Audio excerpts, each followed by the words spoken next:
Hi hello guys, welcome back to my Dasara series 5.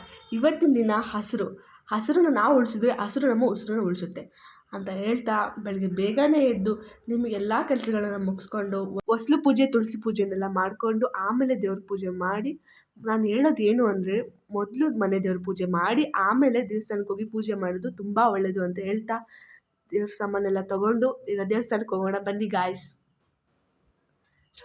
ಈ ನವರಾತ್ರಿ ಟೈಮಲ್ಲಿ ತುಂಬ ರಶ್ ಆಗಿರುತ್ತೆ, ನೀವು ಹುಷಾರಾಗಿ ಹೋಗಿ ಗಾಯ್ಸ್ ಅಂತ ಹೇಳ್ತಾ ಈಗ ಬನ್ನಿ ಗಿಡಕ್ಕೆ ಪೂಜೆ ಮಾಡೋಣ.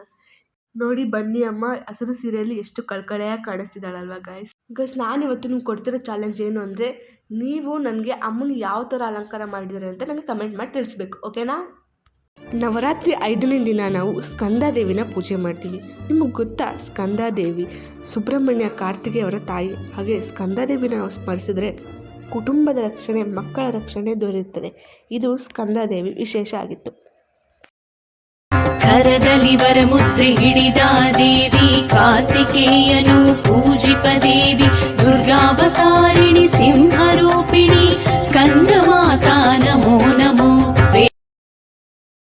ಕರದಲ್ಲಿ ವರಮುದ್ರೆ ಹಿಡಿದ ದೇವಿ ಕಾರ್ತಿಕೇಯನು ಪೂಜಿಪ ದೇವಿ, ದುರ್ಗಾವತಾರಿಣಿ ಸಿಂಹರೂಪಿಣಿ ಸ್ಕಂದ ಮಾತಾ ನಮೋ ನಮೋ.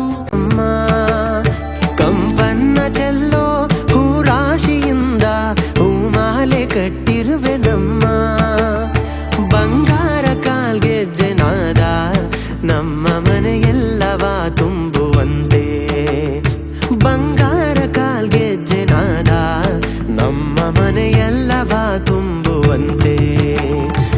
ಮಂಗಳಾರತಿ ತೊಗೊಂಡು ನೀವು ಮಂಗಳಾರತಿ ತೊಗೊಂಬಿಡಿ ಅಂತ ಹೇಳ್ತಾ ಈ ವಿಡಿಯೋನ ಇಲ್ಲಿಗೆ ಎಂಡ್ ಮಾಡ್ತಾ ಇದ್ದೀನಿ. ಈ ವಿಡಿಯೋ ಇಷ್ಟ ಆದರೆ ಲೈಕ್ ಮಾಡಿ, ಶೇರ್ ಮಾಡಿ, ಸಬ್ಸ್ಕ್ರೈಬ್ ಮಾಡಿ ಅಂತ ಹೇಳ್ತಾ ನಾನು ಕೊಟ್ಟಿರೋ ಡೇರ್ನ ಕಂಪ್ಲೀಟ್ ಮಾಡಿ. ಬಾಯ್.